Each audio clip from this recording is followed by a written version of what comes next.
nekad nezināju dzīvē, kad es runāšu vācu valodā ar saviem biznesa partneriem.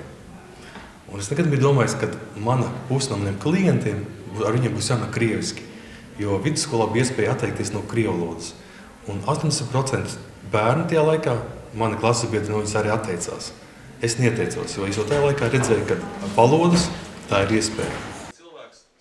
Pirmdienas rītā Ogres pirmajā vidusskolā viesojās 4 novada uzņēmēji, daloties savā personiskajā pieredzē un kopā ar skolēniem izstrādājot biznesa plānus.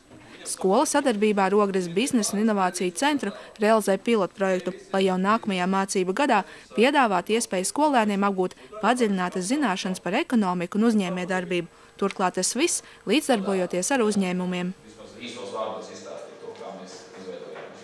Šis varētu būt tas pirmais solis, lai mēs saprastu, cik uzņēmēji ir gatavi iesaistīties, piedalīties un atbalstīt Ogres skolēnus.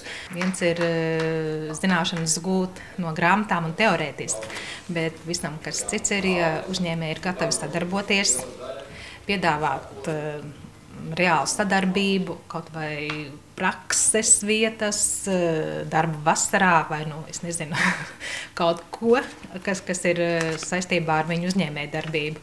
Tādējādi interesējot bērnus un jauniešus mācīties un nākotnē pašiem varbūt kļūt par uzņēmīgiem Ogres uzņēmējiem. Ir pilnīgi neparasts pasākums, ir atnākuši uzņēmēji un ārpus skolas oficiālām programmām, kuri mums mācīja priekšmetu un rāmīši. Uzņēmēji stāsta kaut ko pavisam citu, kaut ko to, ko skolā nemāca. Kā atzīst paši jaunieši, galvenais esot saprast vārdu uzņēmējs patieso nozīmi. Īstenībā interesēja viedokli mainīt par uzņēmēju darbību, tā kā es tā domāju, ka es arī tālāk iešu studēt uzņēmēju darbību. Īstenībā interesēja ļoti un tieši saistībā ar to, ka es pati vēlos veidot savu tā kā uzņēmēju darbību, uz tavu lauksaimniecību, kas arī skatās pie uzņēmēju darbības. Tad, jā, interesēja. Mēs tomēr sastādām to nākotni valsts un vajadzētu vairāk mums par tādām lietām interesēt. Bet tā ir tikai mana doma. Es domāju, tā kā pašas pamatus pastāstīt, tā kā iemācīt, lai viņi saprot, kas tas ir un pēc tam viņi paši izlēma par tālāk darīt. Kad es beidzu pamatskolu, tad es klausīju, ko mamma saka, kur jāiet. Ja bija kaut kādas domas, kur jāiet pašam. Man liekas, ka vēl nekas nav mainījies, kad es domāju, ka vēl jaunieši nezin, kur iet. Tāpēc, ja viņi būtu pieskārušies dažādām tēmām, noteikti, ka šobrīd visi grib bagāti būt vienā dienā, tad noteikti, ka daudzi grib arī būt par uzņēmējiem. Bet, ja viņi būtu drusciņi pieskārušies un pabijuši uzņēmēja lomā, tad varbūt viņi saprast, kam tas der un kam tas neder. Kam jāiet par uzņēmējiem, kam varbūt kaut kas cits ir jādara. Ka ja viņi sapratīs, kas ir galvenais uzņēmējiem un precei, lai viņi pārdotu, viņi to izdarīs. Tad precei jābūt par labu cenu, viņai jābūt labā izskatā un viņai jābūt kvalitatīvai. 3 pamatlietas.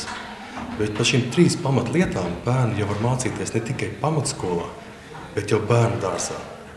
Tāpēc viņiem jābūt obligāti uzņēmējai, bet ja viņi būs arī mākslinieci un gribēs ne tikai izdzīvot, bet arī pelnīt, viņai jāsaprot, kādai jābūt precei. Uzņēmēji ir tie cilvēki, kam neatkarīgi no viņu darbības mēroga, kuri, kā man šķiet, labāk izprot sakarības, kur nauda rodās, kur viņi aiziet, kad viņi tiek iztērēti liederīgi un bez kādiem tērņiem varētu iztikt. Daudzās lietās, man liekas, tas pietrūkst, pirms tev ir pašam savu uzņēmējdarbību. Pilotprojekts noslēgsies šonedēļ, un tas būs kā atskaites punkts jaunās skolas programmas izstrādei, jo pēc skolas pārstāvju domām lielākā daļa skolēnu vēl nespējot domāt ekonomiskās kategorijās, tāpēc praktiskie uzdevumi un tikšanās ar uzņēmējiem atvieglos pamatkursa apgūšanas procesu. Dācis Stribotska, Laura Liepiņa, Artis Supe, Ogres televīzija.